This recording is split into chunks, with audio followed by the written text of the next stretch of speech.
बोले महाराज सुनो, हाँ, जो वहां तुम्हारे नाम से पत्थर तैर रहे हैं वो नहीं डूबे, जो तुमने छोड़ दिया वो डूब गया। तो इसका सीधा सा मतलब है, पार होगा वही जिसे पकड़ेंगे राम, पार होगा वही और जिसे पकड़ेंगे राम, और जिसे छोड़ देंगे वो तो पल भर में डूब जाएगा। जिसे राम ने ही छोड़ दिया फिर उसे संसार में कोई उबारने वाला नहीं है। प्रभु जिसे आप त्याग दो, तो नाम की जो महिमा है वो राम भी नहीं जानते हैं। इसलिए भगवान के नाम को कैसे भी लो, नहा के लो, खा के लो, बिना खाए लो, चलते फिरते उठते जागते सोते, केवल आप उसका नाम लेते रहो। उसका नाम कल्याणकारी है तो तुम्हारा कल्याण करेगा। यहाँ एक वृत्तासुर नाम का दैत्य था, उसका इंद्र के द्वारा भगवान ने कल्याण कराया। और जैसे ही उसकी आई तो प्रहलाद जी बोने ने, परीक्षित ने प्रसन्न कर दिया, महाराज भगवान पक्षपाती हैं, असुरों को मारते रहते हैं और भक्तों को तारते रहते हैं। परीक्षित वो सुखदेव कहने लगे राजन गलत सोच रहे, ये बताओ प्रहलाद कौन थे? क्या प्रहलाद दैत्य नहीं थे? हिरण्याकश्यप के बेटा थे? क्या भगवान ने उन पर कृपा नहीं की? अरे भगवान पक्षपाती होते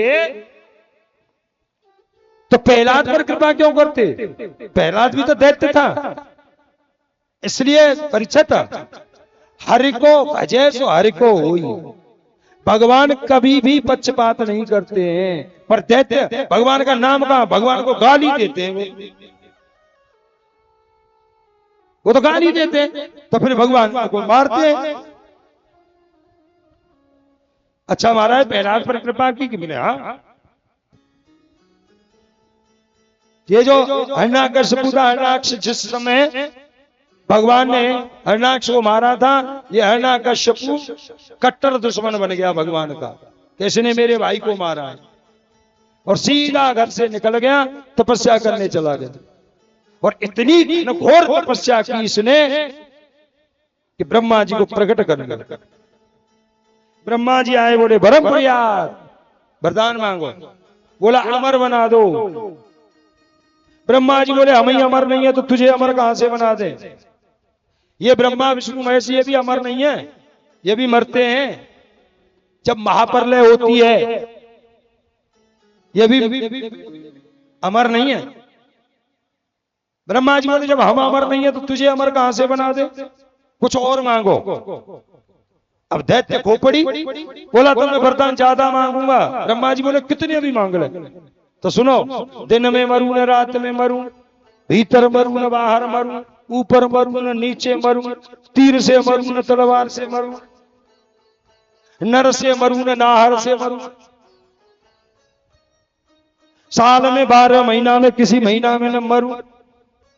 ब्रह्मा जी बोले भाई अब बस कर जा। तो ना महाराज तुमने कहा है अब तो मैं ज्यादा ही मांग। भगवान ब्रह्मा जी बोले ठीक है मांग। अब हिरण्याकश्यप ने सब मांग लिया।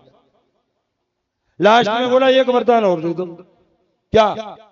बोले तुम्हारी बनाई हुई सृष्टि में किसी से न मरूं। ब्रह्मा जी बोले तथास्तु।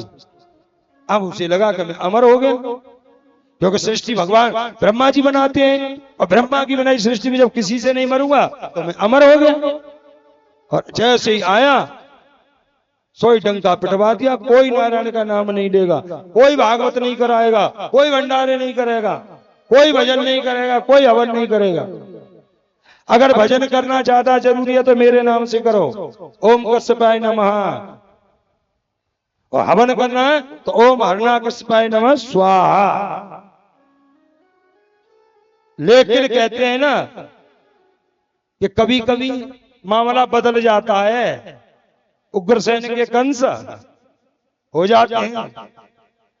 लेकिन इसका चौथा बेटा, 4 बेटे थे इसके, अलाद, हलाद, एहलाद और पहलाद। पहलाद सबसे छोटे थे, लेकिन उनको बचपन से ही उस टेढ़ी टांग वाले की बीमारी लग गई।